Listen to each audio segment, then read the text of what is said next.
Salom hammaga. Unga ishonsa bo'ladimi? Unda ketdik. 3 ta karta qo'yaman. 3 ta kartadan xohlaganlaringizni tanlashlaringiz mumkin. Birinchi kartamiz. Unga ishonsa bo'ladimi? Ikkinchi kartamiz.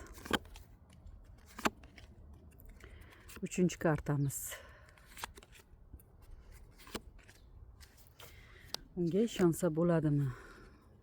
Ikkinchi, uchinchi kartamiz. Xohlaganlaringiz tanlashlaringiz mumkin. Unda birinchi kartadan boshlaymiz. Uning muhabbati chinmi? Unga ishonsa bo'ladimi? Unda ketdik. Hozirgi kunda munosabatlaringizda agar jimlik bo'ladigan bo'lsa yoki uchinchi shaxs sizning o'rtalaringizni, munosabatlaringizni buzayotgan bo'lsa, ishoning, u insonga siz ishonsangiz bo'ladi. Nega? U inson hali munosabatlari siz uchun qandaydir o'lmagan yoki o'rtada to'xtashni ko'rmadim. U insonning muhabbati chin yoki agar do'stlar borasida ko'rayotgan bo'lsangiz, juda ham sizga bo'lgan tuyg'ulari samimiy. Munosabat borasida ishoning, bu inson bitta insonni yoqtirib qoldimi, hech qachon o'z ahdidan qolmaydigan inson. Bu insonga suyansangiz bo'ladi. Hozirgi kunda agar munosabatlaringizda biroz chiykalchilik bo'lgan taqdirda ham bu inson baribir sizning ko'nglingizni olishga harakat qiladi. Hech qachon o'z fikridan qaytgan inson emas. Unda ikkinchi kartamizni ko'ramiz. U insonga ishonsangiz bo'ladimi? Taqdir charxpalagi. Juda ham ko'p narsani boshlaringizdan kechirasizlar. Janjal, g'urbat, o'rtadagi tushgan odamlar, qandaydir uzoq masofa, sayohat, jimlik, bo'shliq, hamma narsani kechirasizlar. Lekin u inson nimagadir juda ham jur'atsiz inson, nimagadir qo'rqoqroq. Lekin bu narsani oxiri nima bilan tugaydi? Yana taqdir charxpalagi. Yana taqdir charxpalagi sizlarni yana bir xil, nima deydi, avvalgi holatiga tushirishi mumkin.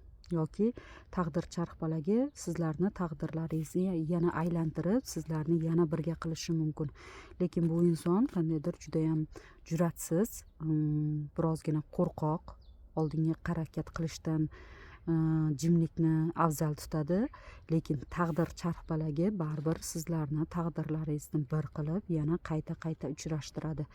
Qandaydir bu inson hech qachon sizdan voz kechishga harakat qilgani bilan yoki hammasi to'xtadi degani bilan bu yoki siz shunaqa deb o'ylayotgandirsiz. Lekin u siz o'ylayotgan insoningiz sizning taqdiringizdagi insonligini hech qachon unutmang. Chunki birinchi kartamizda ham, uchinchi kartamizda ham o'rtada bo'shliq bo'lgani bilan taqdir charxpalagi u inson bilan qayta ko'rishishga sizlarni majbur qiladi. Keyin uchinchi kartamizni ko'ramiz. U insonga ishonsa bo'ladimi? Bu inson bilan qandaydir munosabatlaringiz birozgina to'xtash yoki bo'shliq bilan yo uchinchi shaxs bilan bog'liq bo'ladigan bo'lsa, bu insonga qandaydir juda ham o'zingizni topshirib qo'ymaganingizni ma'qul beryapti. Chunki bu inson bir insonni qo'liga kiritdimi, u insonni yaxshilab o'rganib bilganidan keyin birozgina o'zini chetga olishi mumkin. Yoki sizlarning o'rtalaringizdagi munosabatga juda ham hozirgi kunda yaxshi bo'lgani bilan juda ham salgina ehtiyot bo'ling. Chunki siz sevgan insoningizga kimlardir ko'z tikkan bo'lishi mumkin yoki kimlardir sizning munosabatlaringizni, o'rtalaringizni buzishi mumkin. Bu inson o'zi qay fikrda? Bu inson juda ham mehnat bilan band. Bu munosabatlar uzoq vaqt ketganini keyin hamda yana uzoq vaqt ketishini bildiradi. Sevgisi chinmi? Bu insonga ishonsa bo'ladimi? Bu inson qandaydir ikkita yo'lda har doim qolib ketadigan inson. Bu yerda ham 3 kishiliklar, bu yerda ham 3 kishiliklar deyarli desa ham bo'ladi. Lekin sizlarning munosabatlaringiz, bu insonning munosabatlari samimiy, chinligi bilan, lekin sizlarning o'rtalaringizni har doim kimdir buzishga harakat qiladi. Sizlarning o'rtalaringizda doim munosabatlaringizni sovuq tomonga o'giradigan kimlardir bor.